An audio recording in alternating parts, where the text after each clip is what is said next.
आदाब दोस्तों। आइए चौथे पार्ट की शुरुआत करते हैं। ये कहानी मुस्लिम धर्म के बारे में है। इस्लामिक कथाओं के क्रम के अनुसार मुस्लिम धर्म का सिलसिला हज़रत इब्राहिम के बड़े बेटे हज़रत इस्माइल से जुड़ा है। हज़रत इस्माइल की वालिदा का नाम हज़रत हाजरा था। मुस्लिम धर्म के नींव पड़ने की कहानी 1800 ईसा पूर्व के आसपास मक्का से शुरू हुई। ये कहानी क्या थी, इसके बारे में मैं एक अलग वीडियो बनाऊंगा और विस्तार से बात करूंगा। फिलहाल मुस्लिम धर्म के बारे में आगे बात करते हैं। 1800 ईसा पूर्व के आसपास जब मक्का में नए जनजीवन की शुरुआत हुई तो ईश्वर के हुक्म से हज़रत इब्राहिम ने हज़रत इस्माइल के साथ मिलकर मक्का में काबा शरीफ को तामीर किया। फिर हज़रत इस्माइल को काबा की देखभाल करने और दूसरों को हज के बारे में सिखाने के लिए वहां छोड़ दिया और खुद वापस मुल्क शाम लौट गए। हज़रत इस्माइल के दौर में पूरे मक्का में एक ईश्वर की उपासना की जाती थी। हज़रत इस्माइल की वफ़ात के बाद यानी आपकी मृत्यु के बाद भी मक्का के लोगों का एक ईश्वर में विश्वास बना रहा। फिर जैसे जैसे समय गुजरता गया, मक्का में बुत परस्ती ने जोर पकड़ा। इब्न अल कल्बी, जो कि 8वीं शताब्दी के अरब के एक इतिहासकार थे, वो अपनी किताब बुक ऑफ आइडल्स यानी मूर्तियों की पुस्तक में बताते हैं कि हज़रत इस्माइल के वंशज जो मक्का में बस गए थे, अन्य देशों में चले गए और जाते जाते काबा के पवित्र पत्थरों को अपने साथ ले गए। फिर जहाँ भी वो गए वहाँ उन पत्थरों को खड़ा किया और काबा की तरह उनकी परिक्रमा की। इब्न अल कल्बी के अनुसार इससे मूर्ति पूजा का उदय हुआ। इसके आधार पर यह संभव हो सकता है कि अरब मूल रूप से पत्थरों की पूजा किया करते थे। बाद में विदेशी प्रभाव में आकर उन्होंने मूर्ति पूजा को अपना लिया। लगभग 4वीं शताब्दी तक अरब के सभी निवासी बहुदेववाद का पालन करते थे। हालांकि अरब में यहूदी और ईसाई अल्पसंख्यक के रूप में विकसित हुए, जो कि किसी न किसी तरीके से एक ईश्वर में यकीन करते थे। बावजूद इसके बहुदेववाद पूर्व इस्लामिक अरब में प्रमुख प्रणाली बनी रही। तत्कालीन समय में अरब मूर्ति पूजा के रूप में हुबल, अल्लात, अल उज्जा और मनात नामक मूर्तियों के रूप में देवी देवताओं की पूजा किया करते थे। काबा शरीफ में तत्कालीन समय में 360 मूर्तियां रखी होती थीं, जिसमें हुबल नाम की मूर्ति की सबसे बड़ी मूर्ति के रूप में पूजा की जाती थी। तत्कालीन अरब के निवासी अल्लात, अल उज्जा और मनात नामक मूर्तियों की ईश्वर की बेटियों के रूप में पूजा किया करते थे। मूर्ति पूजा के साथ साथ तत्कालीन समय में अरब के कबीलों में कई क्रूर और अमानवीय प्रथाएं भी थीं। जैसे अरब लड़कियों के पैदा होने पर उन्हें रेत में दफना दिया करते थे। इनके छोटे बड़े कबीलों में लगातार झगड़े, लूटपाट, मारकाट और खूनी लड़ाइयाँ भी होती थीं। गुलामों के साथ अरब जानवरों से भी बदतर सुलूक करते थे। इसलिए अरब के इस अंधकारी युग को अरबी भाषा में जाहिलिया कहा जाता है, जिसका अर्थ है अज्ञानता, मूर्खता और नादानियत का युग। ऐसे माहौल में ईश्वर के आखिरी नबी हजरत मोहम्मद की अरब देश में पैदाइश हुई। इनके पैदा होने के पहले ही इनके वालिद का इंतकाल हो गया। इनके वालिद का नाम अब्दुल्लाह था।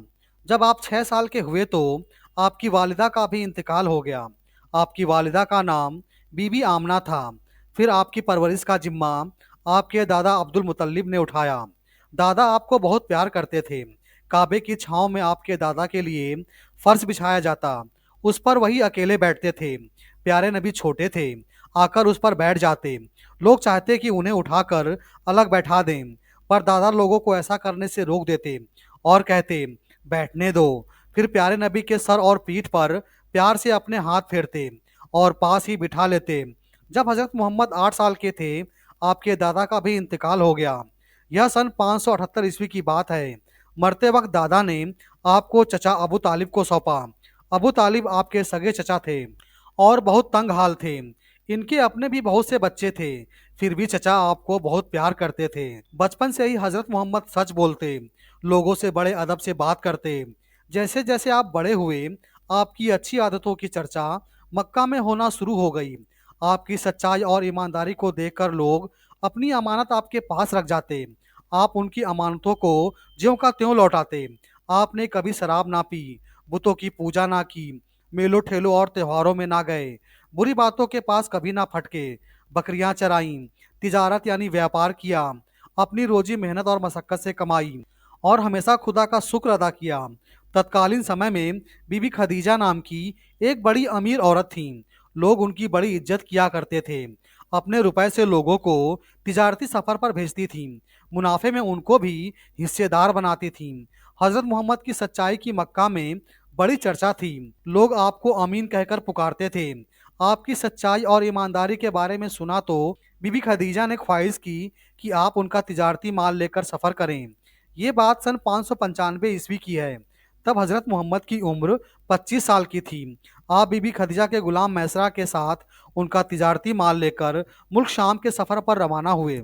आपने तिजारत के दौरान अपनी फितरत के मुताबिक काफ़ी मेहनत, सूझबूझ और ईमानदारी से काम लिया और परिणाम स्वरूप बीबी खदीजा को पहले से कहीं ज़्यादा मुनाफा हुआ। बीबी खदीजा पर इसका गहरा असर पड़ा। वह बहुत खुश हुईं और जितना तय हुआ था उससे ज़्यादा आपको मुनाफे में हिस्सा दिया। शाम के सफ़र से लौटे इनके गुलाम मैसरा ने आपकी ईमानदारी, सच्चाई, कारोबार में होशियारी, हर एक के साथ हमदर्दी, प्रेम और इंसानियत का आंखों देखा हाल बयान किया। गुलाम मैसरा से आपकी नेक दिली, इंसानियत और अच्छे व्यवहार का आंखों देखा हाल सुनकर बीबी खदीजा ने आपसे निकाह का संदेश भेजा। हज़रत मोहम्मद राजी हो गए और आपका निकाह बीबी खदीजा से हो गया। शादी के वक्त आपकी उम्र 25 साल और बीबी खदीजा की उम्र 40 साल थी। बीबी खदीजा आपसे 15 साल बड़ी थीं और उनकी 2 शादियां पहले भी हो चुकी थीं। दोनों शौहर मर चुके थे।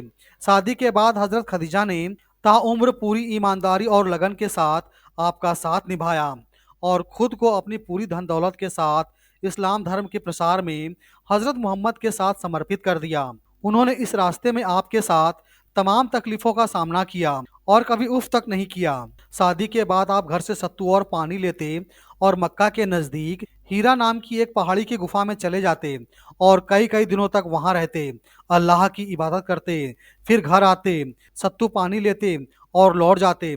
आपके इस काम के लिए हज़रत खदीजा आपको कभी ना टोकती, क्योंकि उन्हें यकीन हो चुका था कि आपके शरीर में कोई आम रूह नहीं है। अल्लाह ने चाहा तो एक दिन पूरी दुनिया आपकी रूहानियत को जान लेगी और इसकी शुरुआत भी हो गई। एक दिन हज़रत मोहम्मद उसी गुफा में थे कि अल्लाह ने अपना फ़रिश्ता भेजा। उस फ़रिश्ते का नाम हज़रत जिब्रील है। हज़रत जिब्रील अल्लाह का संदेश लेकर आए और अदृश्य रूप में आपके पास आकर कहा, इकरा यानी पढ़ो। आपने जब ये आवाज़ सुनी तो घबराए और कहा कि मैं पढ़ नहीं सकता। फिर हज़रत जिब्रील ने दूसरी बार कहा, इकरा यानी पढ़ो। आपने घबराते हुए दूसरी बार भी कहा कि मैं पढ़ नहीं सकता। फिर हज़रत जिब्रील ने तीसरी बार कहा, इकरा यानी पढ़ो। आपने तीसरी बार भी कहा कि मैं पढ़ नहीं सकता। फिर हज़रत जिब्रील ने चौथी बार आपको ज़ोर से पकड़ा और झिंझोड़ा, फिर छोड़ दिया। आपको हज़रत जिब्रील ने इतनी ताकत से जकड़ा था कि आपको लगा कि आपकी जान निकल जाएगी। फिर हज़रत जिब्रील ने आपको अपनी पकड़ से रिहा करते ही कुरान की पहली सूरह सुनाते हुए बोला कि अपने रब के नाम से पढ़ो, जिसने पैदा किया, जमे हुए खून से मनुष्य को बनाया। अपने उस परम दयालु रब के नाम से पढ़ो। कलम से शिक्षा दी, मनुष्य को सिखाया जो वह नहीं जानता था, मानव जीवन की ज़रूरतें। कुरान की इस पहली सूरह का नाम सूरह अल अलक है। ये सूरह रमज़ान की 17 तारीख को उतरी। अंग्रेजी तारीख के अनुसार 6 अगस्त 610 ईस्वी को उतरी, जब आपकी उम्र 40 साल की थी। आपने यह सूरह सुनी और घबराए हुए हीरा नाम की उस पहाड़ी की गुफा से बाहर निकले। हदीस में आता है कि जब आप बाहर निकले तो आपको आसमान और ज़मीन के दरमियान बहुत बड़े आकार में हज़रत जिब्रील दिखाई दिए। आप उन्हें देखकर घबरा गए और घर की तरफ दौड़े। घर पहुंचकर आप लेट गए। फिर हज़रत खदीजा से घबराते हुए और कांपते हुए कहा कि मुझे उड़ा दो। हज़रत खदीजा ने आपको कंबल वगैरह उड़ाते हुए पूछा कि क्या हुआ। आपने कांपते हुए कहा कि लगता है मैं जाया हो जाऊंगा, खत्म हो जाऊंगा।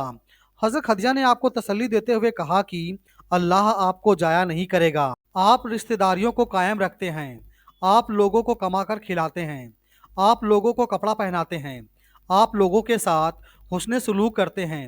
अल्लाह आपको जाया नहीं करेगा, परेशान ना हो। फिर जब आपको कुछ देर बाद आराम महसूस हुआ तो उसी रात हज़रत खदीजा आपको साथ लेकर अपने चचाजाद भाई वर्का बिन नौफल के पास गईं, जो कि नबीना यानी अंधे हो चुके थे। हज़रत खदीजा ने उन्हें हज़रत मोहम्मद के साथ घटी इस घटना को बताया। वर्का ने यह घटना सुनकर हज़रत खदीजा से कहा कि ऐ मेरी चचाजाद बहन, ये तो वही फरिश्ता है जो मूसा के पास भी आया था। अब तुम देखती जाओ, ये कौम इनको बस्ती से निकाल देगी। हजरत मोहम्मद ने जब ये सुना तो कहा कि क्या मेरी कौम मुझे मक्का से निकालेगी? वर्का बिन नौफेल ने कहा कि हाँ मोहम्मद, सुन लो, जो भी ऐसा पैगाम लाया है उसको उस बस्ती से बाहर निकाला गया है, और तुम्हारे साथ भी ऐसा होने वाला है। इसकी तैयारी कर लो। काश कि मुझे उम्र दे जिंदगी, तो मैं जरूर तुम्हारी जो मदद कर सकता हूँ करूँगा। फिर हजरत खदीजा और आप वहाँ से चले आए। इस बयान के बाद वर्का बिन नौफेल का कुछ दिनों बाद इंतकाल हो गया। हजरत मोहम्मद के साथ घटी इन सारी घटनाओं से तय हो चुका था कि अल्लाह ने हजरत मोहम्मद के रूप में अपना आखिरी नबी चुन लिया था। इस घटना के बाद एक लंबे समय तक अल्लाह की तरफ से कोई वही नाजिल नहीं हुई। फिर जब दोबारा से अल्लाह ने वही भेजनी शुरू की तो अल्लाह की तरफ से वही का ये सिलसिला अगले 23 साल तक चला, जब तक कि हजरत मोहम्मद की वफात ना हो गई, यानी वो इस दुनिया से रुखसत ना हो गए। फिर जब आप पर जाहिर हो गया कि आप ही अल्लाह के आखिरी नबी हैं, जिसकी बसारत पहले के नबियों ने भी की थी, आपने लोगों को दीन की दावत देना शुरू कर दिया और आपसे इस्लाम धर्म का सिलसिला शुरू हो गया। आपके बाद सबसे पहले ईमान लाने वाली, यानी इस्लाम धर्म को अपनाने वाली हजरत खदीजा थीं।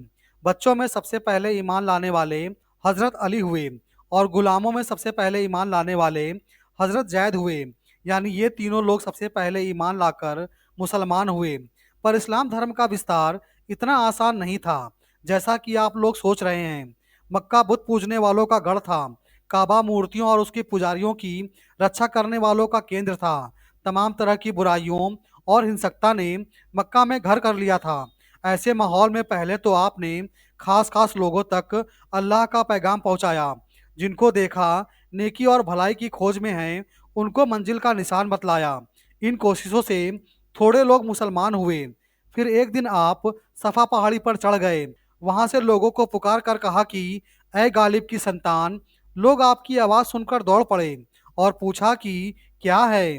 आपने कहा कि तुम लोग मुझे सच्चा समझते हो या झूठा। सबने एक साथ कहा कि आप सच्चे हैं, अमानतदार हैं, हम आपको सादिक और अमीन कहते हैं। फिर आपने कहा कि देखो, मैं ऊंचाई पर हूँ, दूसरी ओर भी देखता हूँ।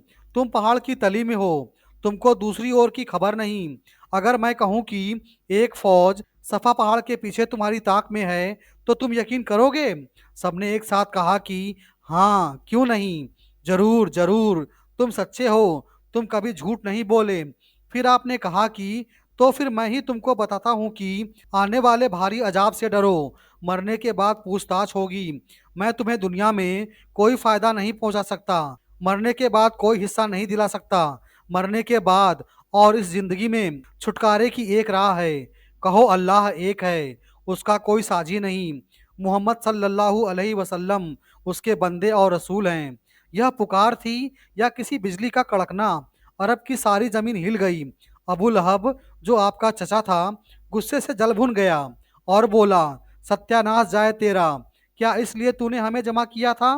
फिर आप बाजार में लोगों को हक की तरफ बुलाते और कहते, लोगों, मैं तुम्हारी तरफ अल्लाह का रसूल हूँ, तुम्हें हिदायत करता हूँ कि सिर्फ अल्लाह की इबादत करो, अल्लाह के साथ किसी को शरीक ना करो। तुम मेरी तस्दीक करो और मेरा साथ दो, ताकि मैं वो काम पूरा करूँ जिसके लिए अल्लाह ने मुझे भेजा है।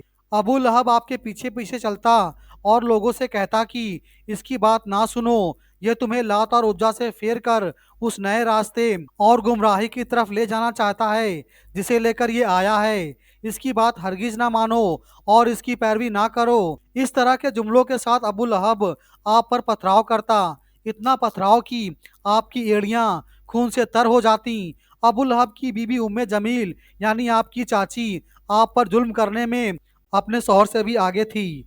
हर सुबह कांटेदार झाड़ियाँ आपके दरवाजे पर लाकर डाल देती, ताकि जब आपके बच्चे सुबह सवेरे बाहर निकले तो कोई कांटा बच्चों के पाँव में चुभ जाए। मक्का वालों के जुल्म की ये इंतहा थी कि नमाज पढ़ते वक्त जब आपका सर सजदे में होता, लोग आपके सर पर बकरी का ओंज, यानी बकरी के पेट की गंदगी लाकर डाल देते, और मक्का के काफिर, यानी सच को स्वीकार न करने वाले अविश्वासी लोग इस कृत्य पर ठहाके मारकर हंसते। आपकी बेटी आकर उस ओंज को आपके सर से हटाती। कभी आपके गले में फंदा डालकर कसकर आपके गले को दबाया गया। आपका सांस लेना मुश्किल हो गया। फिर आपके दोस्त हजरत अबू बकर सिद्दीक ने आकर छुड़ाया। आप सारे जुल्म सहते गए पर इस्लाम की शिक्षाओं को लोगों तक पहुंचाना नहीं छोड़ा। मक्का के अविश्वासी लोगों के द्वारा आपके चचा अबू तालिब को डराया और धमकाया गया। अविश्वासी लोग कहते कि भतीजे को रोकिए, सारे अरब की इज्जत मिट्टी में मिल रही है, हमारे देवी देवता झुटलाए जा रहे हैं। आपके भतीजे का कहना है कि हम सब बेवकूफ़ हैं, नादान हैं, लात और उज्जा की पूजा करते हैं, इबादत के काबिल तो केवल अल्लाह है, उसका कोई साजी नहीं। हम आपसे लात और उज्जा के नाम पर कहते हैं, उसको समझाइए, अब पानी सर से ऊंचा हो रहा है। अबू तालिब किसी तरह उनसे पीछा छुड़ाते। एक बार तो उनको धमकाया गया कि अपने भतीजे को समझा लो, वरना तुम्हारे घर का बहिष्कार किया जाएगा। उनकी बातों को सुनकर अबू तालिब घबराए और सोच में पड़ गए कि क्या किया जाए। फिर भतीजे को बुलाया और पास बिठाकर कहा कि बेटा, मुझ पर इतना बोझ ना डालो कि सहना मुश्किल हो जाए। प्यारे नबी समझे कि चचा साथ छोड़ रहे हैं, पर यह काम तो अल्लाह का था, उसी पर भरोसा था। चचा से बोले कि चचा जान, ये लोग मेरे एक हाथ में सूरज और दूसरे हाथ में चांद रख दें, तब भी इस काम को नहीं छोड़ूंगा। या तो अल्लाह अपने दीन को गालिब करेगा या मैं इस राह में मर खप जाऊंगा।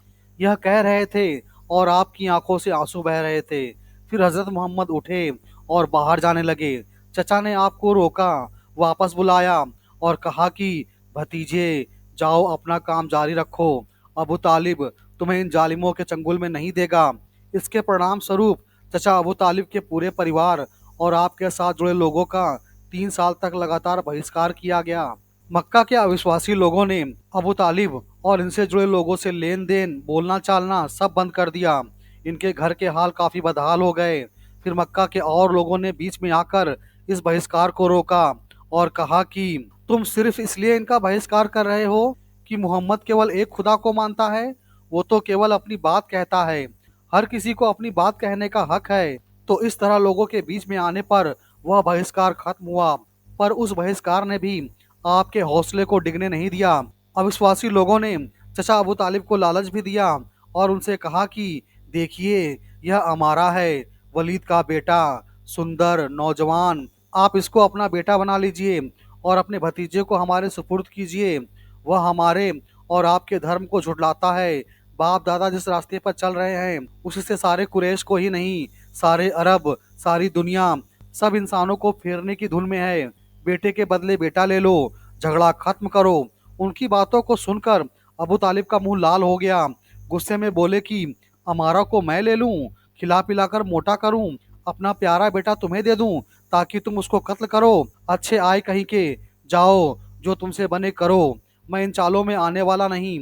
हजरत मोहम्मद को भी लालच दिया गया और कहा गया कि यह सब जो तुम करते हो हमारे देवी देवताओं की रुसवाई, नया दिन फैलाने के लिए दौड़ धूप, अगर तुम वह सब रुपए पैसे सोने चांदी के लिए करते हो तो बेकार में हलकान होते हो। लात और उज्जा की बुराई करना छोड़ दो, बाप दादा के धर्म के खिलाफ कुछ ना कहो। हम धन दौलत का ढेर तुम्हारे कदमों में डाल देंगे, इतना धन की मक्का में कोई बड़े से बड़ा धनवान भी तुम्हारी बराबरी ना कर सकेगा।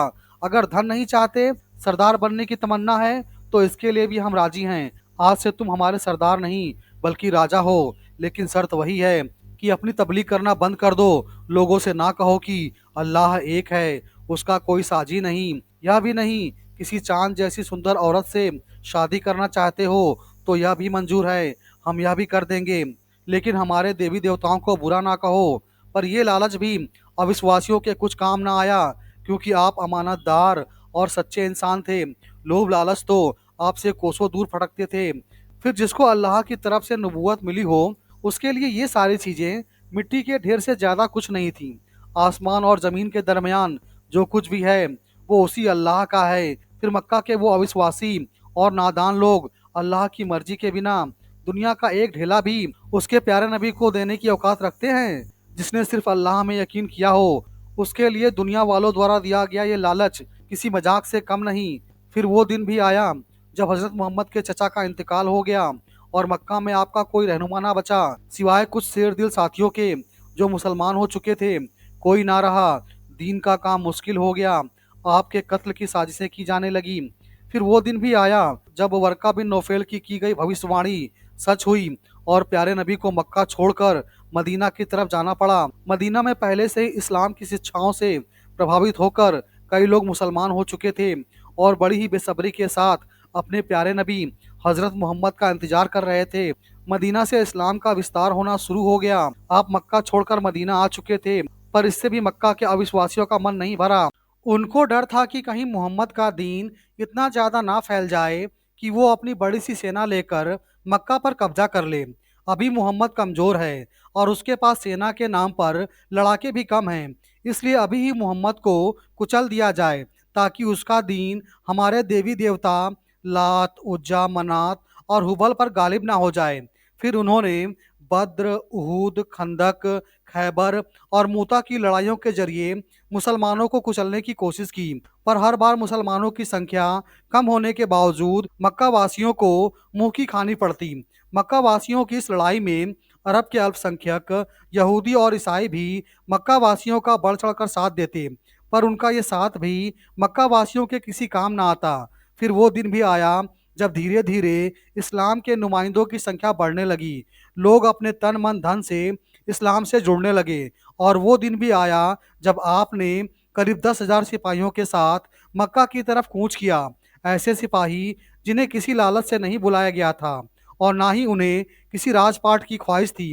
उनके अंदर तो सिर्फ अपने दीन की राह में शहीद होने का जज्बा था। उस सेना का हर जवान अपनी मर्जी से खुद आया था ताकि मक्का में फैली हर बुराई को जड़ से उखाड़ कर फेंक सके, मक्का को बुतों से साफ कर सके, गुलामों को उनका हक दिलाया जा सके, बेटियों को बचाया जा सके जिन्हें अरब वासी जिंदा रेगिस्तान में दफना दिया करते थे। उस जाहिलियत को खत्म किया जा सके जिसकी वजह से मक्का वासी छोटी छोटी बात पर एक दूसरे का खून बहा देते थे, और साथ ही ऊंच नीच के भेद को खत्म किया जा सके। अंत में हुआ भी ऐसा ही। मक्का वासी आपकी 10,000 की सेना को देखकर हताश हो गए और सोचने लगे कि जब ये सिर्फ 200-300 थे और हम 1000 की संख्या में, तब तो हम इनका कुछ बिगाड़ ना सके। अब तो ये 1000 के करीब हैं, ये तो हमें कुचल ही देंगे। साथ ही उनके दिल में था कि मोहम्मद बड़ा रहम दिल है, हम सरेंडर कर देंगे तो वो हमें बख्श देगा। उनका ये सोचना सही था। इस्लाम कुचलने का दीन नहीं है, बल्कि लोगों के लिए रहमत का दीन है। प्यारे नबी हज़रत मोहम्मद सल्लल्लाहु अलैहि वसल्लम दुनिया की तरफ रहमत बनाकर भेजे गए थे। छुटपुट लड़ाइयों के साथ मुसलमानों को मक्का पर विजय हासिल हो गई। आपने अपने ऊपर ढाए गए जुल्मों सितम के बाद भी मक्का के लोगों को माफ़ कर दिया और मक्का में लोगों ने इस्लाम कबूल कर लिया। फिर 8 जून सन 632 ईस्वी के दिन शाम को 63 वर्ष की उम्र में आपने इस दुनिया को छोड़ दिया। आपकी वफात के बाद खलीफाओं का युग शुरू हुआ और खलीफा हज़रत अबू बकर सिद्दीक, खलीफा हज़रत उमर, खलीफा हज़रत उस्मान और खलीफा हज़रत अली एक के बाद एक ने फारसी और रोमन सेनाओं को धूल चटाकर दुनिया के कोने कोने में इस्लाम का झंडा बुलंद किया और इस्लाम का प्रचार प्रसार किया। आज की दुनिया में मुस्लिमों की तादाद 2.2 बिलियन यानी 220 करोड़ के आसपास है और ईसाइयों के बाद दुनिया की दूसरी सबसे बड़ी धार्मिक आबादी है। लोग कहते हैं कि इस्लाम तलवार की नोक पर फैला। इस्लाम के बारे में अगर उपरोक्त बातों को देखें तो क्या हम कह सकते हैं कि इस्लाम तलवार की नोक पर फैला? केवल एक इंसान, प्यारे नबी हज़रत मोहम्मद सल्लल्लाहु अलैहि वसल्लम, जो दुनिया के आखिरी नबी हैं, अल्लाह के रहमो करम से इस्लाम को पूरी दुनिया में फैलाने का जरिया बने। अब क्या एक इंसान तलवार की जोर पर इतना बड़ा काम कर सकता है? सोचने वाली बात है। तो ये था मुस्लिम धर्म का उदय से लेकर विस्तार तक का वर्णन। हमने वीडियो के 4 पार्ट के जरिए यहूदी, ईसाई और मुस्लिम धर्म के उदय से लेकर विस्तार तक की बात की। ईश्वर ने चाहा तो अगले वीडियो में हम इन तीनों धर्मों के निष्कर्ष के बारे में बात करेंगे।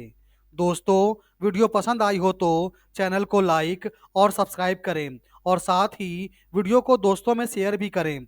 अब आपसे विदा लेता हूँ। बहुत बहुत धन्यवाद।